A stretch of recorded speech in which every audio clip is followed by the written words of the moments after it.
Have you ever watched really good skiers first thing in the morning and noticed the tracks they leave are two pure lines when they're carving? The outside ski and the inside ski both cut a really nice groove in the snow.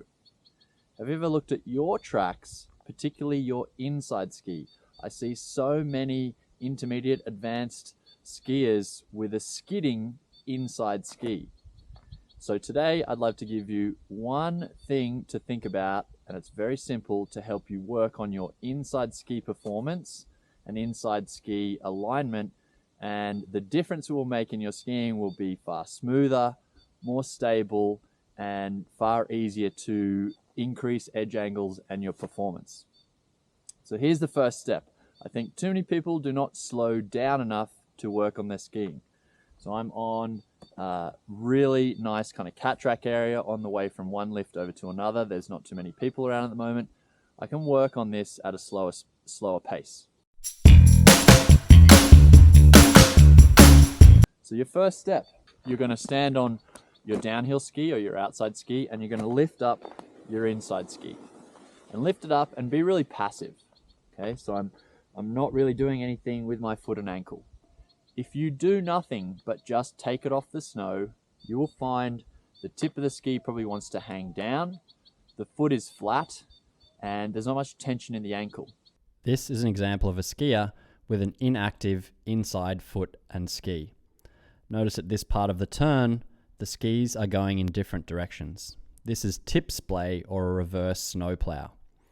So the inside ski doesn't have enough activation through the foot to keep it parallel with the outside one, and it's turning more than the outside. The task is, what have you got to do to make the ski level with the other one?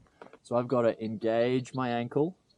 Okay, so now the tip and the tail are the same height. I don't want the tip higher than the tail. I want it the same. Next, I want to now simulate a little bit of edge angle. So I'm going to put my poles here, lean on them, put my outside ski at like 20 degrees edge angle. I'm going to do the same thing. Lift it up, be passive. What have I got to do to level it? Now what have I got to do to match the edge angles? Make them the same. I feel like I need to engage the arch of this foot. I feel like I need to engage the inner thigh of this leg. I've got a lot more tension going on just to hold it here. Some people may also find when they lift it up, they get tip splay. So the ski's rotated one way or another. So depending on who you are in your individual history, you're going to have to work out what's my natural thing, what have I got to do to correct it, to keep it in line with the outside ski. So you take that, you check the other side, edge angle, lift it up, be passive. Notice where does it want to go when you don't do anything. What have you got to do to level out the ski, keep it right next to the other one, and have the same amount of edge angle. Those feelings, you got to lock that in your body. Now, I'm just going to use this really gentle terrain to see if I can do that in an edge roll.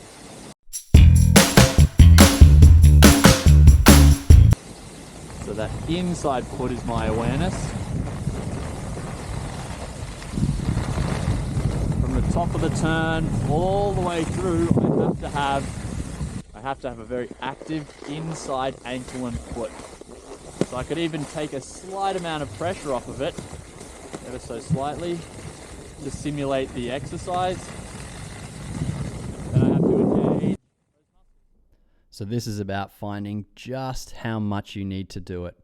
It's not too much, but it's not too little. There's this activeness, as I keep saying, of the inside foot, even though it doesn't have much pressure on it, in order to keep the edge angle similar, the rotation alignment the same, and give your skis a clean edged track coming from both the outside and the inside ski.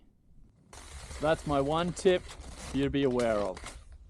So find out what your inside foot and ankle does when you're passive. Simulate some edge angle, lift it up, there's passive. How much activity do I need? Because I really feel I've got to flex that inside ankle. I think a lot of people are passive and relaxed. The ski rotates, you get this tip splay, and you do not get similar edge angles and then therefore both skis carving nice grooves in the snow to help you ski better in all conditions. I'm Tom Gellie from Big Picture Skiing. I hope you enjoyed this.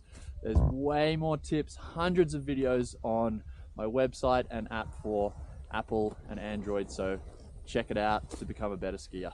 Now, I think this drill and skill practice could help all intermediate skiers out there. I see this common problem all the time. So work on this drill in your spare time on the way to the lift like I'm doing right here, and I think you're going to really notice it pays off, especially as the conditions get tougher. Now, like I mentioned, there are hundreds more videos on how to ski better, become the best skier you can be, and I truly believe age is no limit. So why wait? Big Picture Skiing is all about maximizing time off snow so you can get the most out of that precious time on snow. So in the famous words of Warren Miller, if you don't do it this year, you'll be 1 year older when you do.